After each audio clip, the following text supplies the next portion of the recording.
அண்மைச் செய்தி. வீட்டில் பிரசவம் பார்ப்பதை ஊக்குவிக்கும் வாட்ஸ்அப் குழுவை நிர்வகித்தவருக்கு காவல்துறையினர் வலைவீச்சு என்ற செய்தியை பார்க்கிறோம். திண்டுக்கல்லில் வீட்டிலேயே பிரசவம் பார்த்த தம்பதியால் பரபரப்பு ஏற்பட்டிருக்கிறது. இந்நிலையில் அது தொடர்பாக வாட்ஸ்அப் குழுவை நடத்தி வந்த நிர்வாகியை காவல்துறையினர் தேடி வருகிறார்கள். கூடுதல் விவரங்களை வழங்குவதற்காக செய்தியாளர் காளிராஜன் இணைக்கிறார்.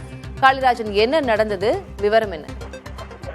திண்டுக்கல் நத்தம் சேர்ந்த கோபால்பட்டி பகுதியில் வசித்து வருபவர் கஜேந்திரன், அவரது மனைவி இருவரும் சத்யா ஆகிய இருவரும் நேற்று பிரசவ வலி ஏற்பட்டுள்ளது. உடனடியாக இருவரும் வீட்டின் உள்ளே இருக்க கதவை மூடிக்கொண்டு பிரசவத்திற்காக சுகாதாரத்துறைக்கு எந்த ஒரு ஒத்துழைப்பும் கொடுக்காமல் அவர்களே பிரசவம் பார்த்துள்ளனர். அதுவும் வாட்ஸ்அப் கால் மூலம் யாருடனோ பேசிக்கொண்டே இந்த பிரசவத்தை அவர்களே பார்த்துள்ளனர்.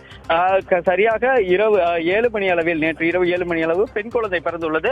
அதன் பின்பே கதவை திறந்துள்ளனர். அதன் பிறகு சுகாதாரத்துறையினர் உள்ளே சென்று இருவரையும் கண்காணித்துள்ளனர். இருந்த போதும் தற்போது வரை மருத்துவர்களுக்கு எந்த ஒரு ஒத்துழைப்பையும் இரண்டு தம்பதியர்களும் தரவில்லை என தெரிவிக்கப்படுகிறது.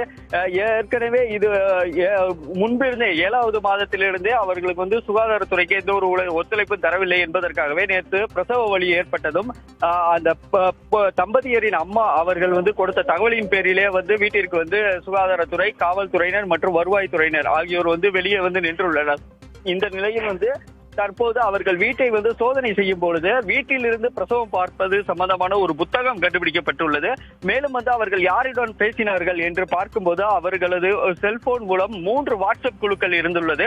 அந்த 3 வாட்ஸ்அப் குழுக்களும் குழந்தை வீட்டில் வைத்து பிரசவம், அவர்களாகவே தங்களது குழந்தைகளை பிரசவம் பார்ப்பது குறித்த பல்வேறு தகவல்கள் சுகாதாரத்துறைக்கு கிடைக்கப்பட்டுள்ளது. உடனடியாக இந்த தகவலை சுகாதாரத்துறையினர் சென்னையில் உள்ள தமிழக சுகாதாரத்துறைக்கு தகவல் தெரிவித்துள்ளனர். இதன்படி தற்போது ஒரு வழக்கும் பதிவு செய்யப்பட்டுள்ளது. இதில் கணவர் கஜேந்திரன் பேரும் சேர்க்கப்பட்டுள்ளது இந்த வழக்கில்.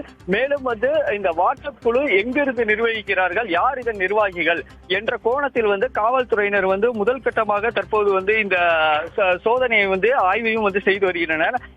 இதன் மூலம் இதுபோல் பலர் இதே குரூப்பில் இணைந்திருக்கிறார்களா, இதே போல் பலர் வீட்டில் வைத்து பிரசவம் பார்ப்பதாக இருக்கிறதா என்பது குறித்த விசாரணையும் காவல்துறையினர் நடத்தி வருகின்றனர். திலகவதி, அறிவியல் ரீதியாக மருத்துவத்துறை அசுர வளர்ச்சி கண்டிருக்கிறது. அனைத்தும் மக்களின் உயிரை காப்பாற்றுவதற்காகத்தான். இதுபோன்ற செயல்களில் ஈடுபடும் மக்களின் மனநிலை முதலில் மாற வேண்டும். உங்களுடைய விவரங்களுக்கு நன்றி காளிராஜன்.